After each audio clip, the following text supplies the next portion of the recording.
In this training module, you'll learn about the on-screen overlay known as the heads-up display, or HUD. You'll see it when you're in control of a train.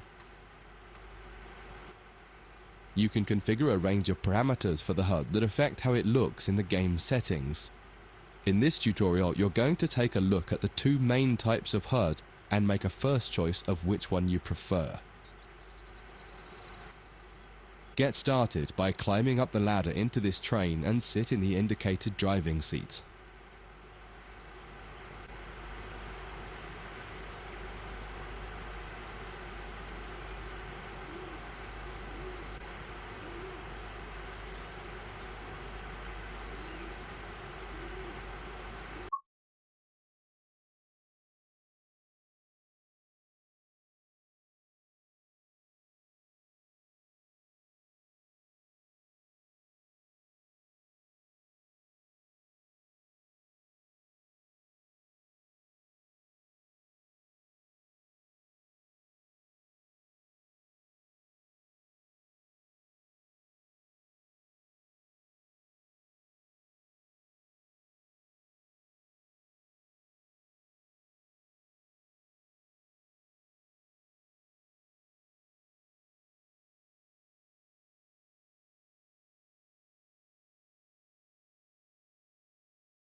Welcome to the most important seat in the train. Before you can start learning how to make the train move, you're going to need to understand what the HUD is telling you. There are 3 types of HUD. The one you're seeing now is the normal HUD. You'll learn that first, and then take a look at the minimal HUD next. There is also a simple HUD, which is essentially a cut-down version of the normal HUD. The HUD is a guide to show you what the train is doing, how you're doing, and what your next objectives are. You can tune what's shown here using the game settings. The main part of the normal HUD is the speed display in the bottom right. Your current speed is indicated by a white bar that will appear on the outside of the speedometer, and there is a red mark that indicates the maximum permitted speed. This is the direction display. An arrow will indicate the forward, reverse, and neutral directions. A cross, or X, means the reverser is currently either not inserted or in the off position. This is the power display. A number will indicate what position the power or throttle control is in. If the display is white, it refers to power. If the display is yellow, it means powered braking or dynamic braking. If the display is red, then the throttle is currently locked out and you will need to take steps to release the lock before power can be applied. You can learn about troubleshooting elsewhere in Training Center. These are the brake indicators. The exact one shown will vary by train and will often be visible in the train itself on the various gauges. These gauges tell you what is happening in the braking system. The most important one is the BC or brake cylinder. In most trains, when this reads 0, that means the brakes are released. Anything else and the brakes are applied. In the top right is the track monitor. This shows you the line ahead and allows you to see all the signals and speed limit changes that you're approaching. By default, the track monitor shows the signals with their actual red, yellow or green aspect. But when you get more confident, you can hide this information via an option in the game settings. As you accelerate, the track monitor will extend its look-ahead distance so you can see much further ahead at higher speeds. This is all done automatically. Now that you're familiar with the normal HUD, it's time to take a look at the minimal HUD. You can change this via the game settings, but for this tutorial the game will change it automatically. You can see that most of the HUD is now gone. You are left with basic information in the top left corner.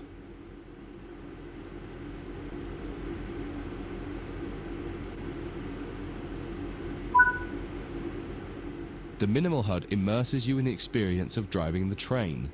Use the train's real gauges as much as possible. In the top left corner, you will see the information about your next objective and some limited information about what the train's doing, such as your current speed, the speed limit, and the gradient. Use the game settings to add and remove information from the minimal HUD. With less information, you'll find driving more challenging, but also more immersive and rewarding. Experienced players might prefer the minimal HUD, especially when driving from the cab view. The normal HUD is ideal for newcomers or anyone who wants to drive from an external camera. You can switch HUDs in game settings. Do you want to start with the normal HUD or minimal HUD?